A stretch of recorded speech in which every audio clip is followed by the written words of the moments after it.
আসসালামু আলাইকুম। সমবায় ব্যাংকের 12,000 ভরি সোনা ঘিরে যা ঘটেছে।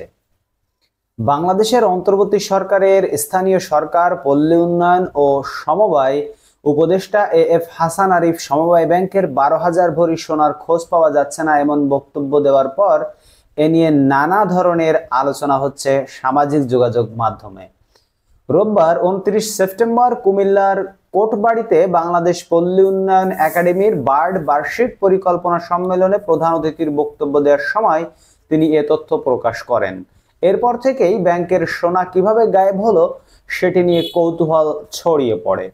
ব্যাংকটির কর্মকর্তারা অবশ্য জানিয়েছেন ঘটনাটি 3 বছর আগের এবং প্রায় 8,000 ভরি সোনা কয়েকজন কর্মকর্তার যোগ সাজসে ভুয়া গ্রাহকরা তুলে নিয়েছিল।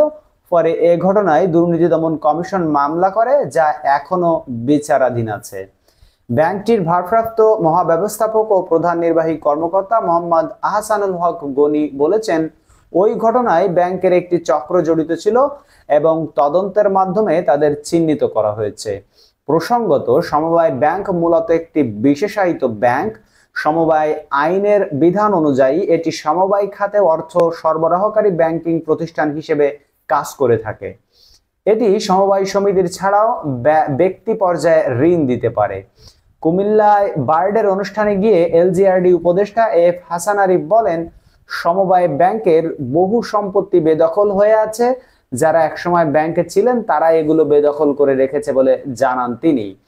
তার বক্তব্য দেওয়ার পরপরই বিষয়টি গণমাধ্যম ও সামাজিক মাধ্যমে ছড়িয়ে পড়ে। নতুন তথ্য মনে করে বিষয়টি নিয়ে অনেকেই কৌতূহলী হয়ে ওঠেন।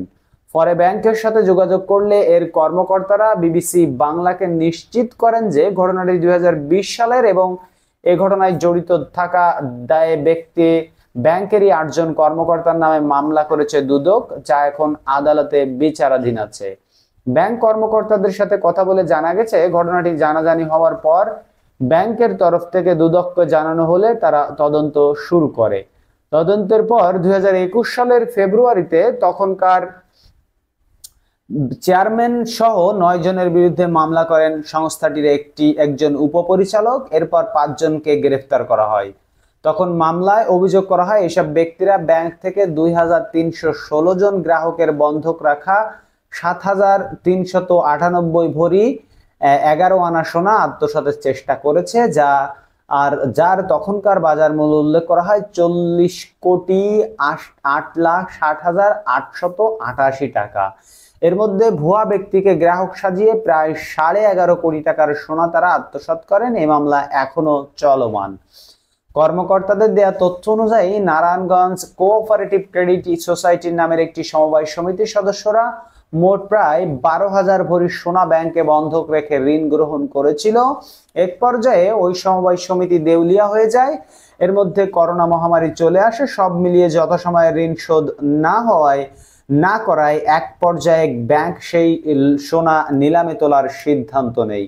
ব্যাংক তখন বলেছিল যে সমিতির সদস্যরা জমা রাখা সোনা লোন পরিশোধ সাপেক্ষে নিতে চাইলে নিতে পারবে।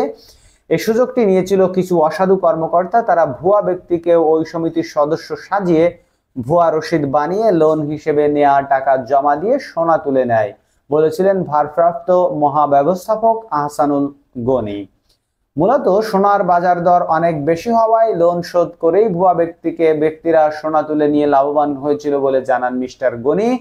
মামলার চূড়ান্ত চার্জশিটে সাবেক চেয়ারম্যান নাম ছাড়া বাকিদের নাম রেখেছিল দুদক। চার্জশিটে নাম থাকা ব্যক্তিরা এখন জামিনে আছেন, তবে মামলাটি বিচারাধীন আছে বলছিলেন তিনি। অর্থাৎ ওই ব্যাংকের সোনা নিয়ে যা ঘটেছে তা হলো নারায়ণগঞ্জ কোঅপারেটিভ ক্রেডিট সোসাইটির সদস্যরা সোনা বন্ধক রেখে লোন নিয়েছিল। পরে ওই নামেই ভুয়া রসিদ ও কাগজ তৈরি করে কর্মকর্তাদের যোগ সাজসে লোনের টাকা ফেরত দিয়ে সোনা তুলে নেয় একদল ব্যক্তি। প্রায় 8,000 ভরি তুলে নেওয়ার পর ব্যাংকের মধ্যে প্রকাশ হয়ে যায় ঘটনাটি।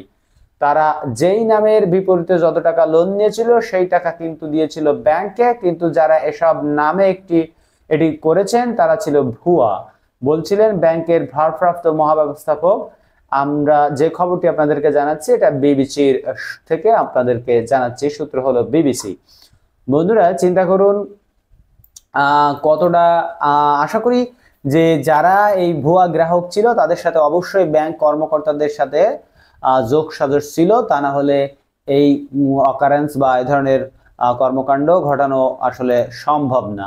ধন্যবাদ সবাইকে ভিডিওটি দেখার জন্য, যে যারা যেখান থেকে দেখছেন। আর এই ছিল আপনার 12,000 ভরি সোনার ঘটনা। দেখাবে পরবর্তী ভিডিওতে অন্য কোনো খবর নিয়ে। সেই পর্যন্ত আপনার সকলে আল্লাহর রহমতে ভালো থাকবেন। এখন জানাচ্ছি আল্লাহ হাফেজ।